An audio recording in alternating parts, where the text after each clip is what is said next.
pleasure to introduce Christina Davis. Christina, as many of you will recall, is the Seattle University student that through the Seattle University program and LifeNets spent 3 months. So I guess I'll begin by just thanking you all very much for having me here at Rotary and for the continued relationship that you've built with LifeNets International. A little background on LifeNets. It started out as a network of churches here in the U.S., but it's brought goodwill across the world in different ways, and it's looking to invest in projects that are going to further self-sustainability in some of the rural areas across the world. A little background on Malawi, Africa. Malawi is the third poorest country in the world, as talked about, as far as average annual income. So the IMF approximates that the average Malawian makes about $300 per year. And that's with 90% living in the remotest areas and having very little access to employment. So Brett, a lot of Malawians feel your pain. It was Brett, right? Brad. So, and what they'll do instead is, most of them are trying to be subsistence farmers, but the soil is very eroded there, and so corn or maize, which is their staple food, doesn't grow very commonly. So it requires a lot of fertilizer, and they don't have money for fertilizer, so they're there, and a lot of them are helpless. So what I did is I was in Malawi as part of Seattle University's International Development Internship Program. It's a 15-credit program where you spend an academic quarter and doing development work for a nonprofit organization. So I was there with LifeNets International. LifeNets has some big projects there in the country that I want to tell you about. These are specifically interesting to Rotary. The first is education. So Daniel Biswick, I want to tell you his story. He is one of 10 children who was born in this rural village called Salima, Malawi.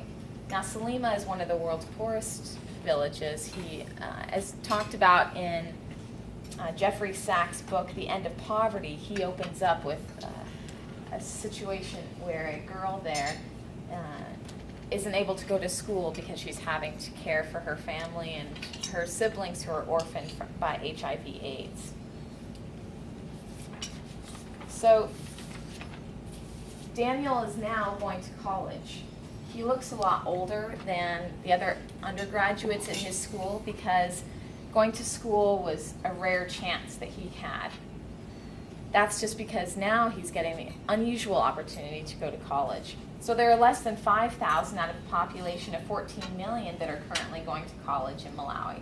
So that means that if Seattle University, the school that I go to, represented all of the college students in Washington, Oregon, and Idaho, in Malawi, it's a rare chance only achieved with unusual resourcefulness, stout determination, and unbridled dare to hope. So Daniel Biswick has these qualities and was identified by LifeNets International as someone that was going to be helping others with this investment. So I worked with LifeNets to learn about students like Daniel. They're giving full tuition scholarships for over 40 Malawians to go to college. With, as a statistic I gave you, less than 0.5% are able to go to college. I learned about his struggles, his achievement, and his vision to help others through education, and then about the future employment prospects for people like Daniel. So in Daniel's case, going to primary school was also a challenge. He learned from teachers with a high school diploma in classrooms with over 60 other kids in buildings made from mud bricks. But he found joy in learning despite these challenges. And thanks to the funds of relatives, he was able to attend high school. Very few are going to high school even because they have to start paying school fees at that time. So in Malawi, only 1 in 15 children in primary school will continue to the next level. So it's just luck. It's just luck for most. While in high school, Daniel learned about career. He didn't learn about in careers like engineering or financial accounting or firefighting. These were things that most people never heard about. But after visiting a friend with a computer, Daniel envisioned how mastering computers could give him a chance for employment, advance industry in Malawi, and therefore develop Malawi. So now he's attending a diploma program in computer studies, and with his knowledge, Daniel will work for a company or open his own shop, which is fairly common, fixing computers. He told me that I've seen people come and bring their computer, maybe charging 25,000 Malawi kwacha, which is about $178. After they graduate from high school, since there are very few industries, they're going into primary education teaching. So undoubtedly he'll have problems finding customers, since less than 1% of Malawians own a computer. But he's very thankful for the chance to be able to learn the skills that he has so that he can then go and help industries there in the cities. So what LifeNets is doing is investing in these people, these minds, who are interested in helping others. So what was very interesting was throughout all of my interviews with people that are getting funds to go to school, I was asking about their vision to help others in the future. And Daniel told me about his vision. One of his first goals is to help the orphans in Malawi. He said, "I would like to assist some people, especially orphans. I can say there are a lot of orphans just moving around." So the organization Raising Malawi, founded by Madonna, very invested in different activities in Malawi, since her son is from there now, her adopted son. They estimate that over 2 million orphans are there in Malawi. So he would like to assist them. So he says that seeing so many children abandoned in his local village from HIV/AIDS, Daniel wants to help them. There's no one to support them, he says.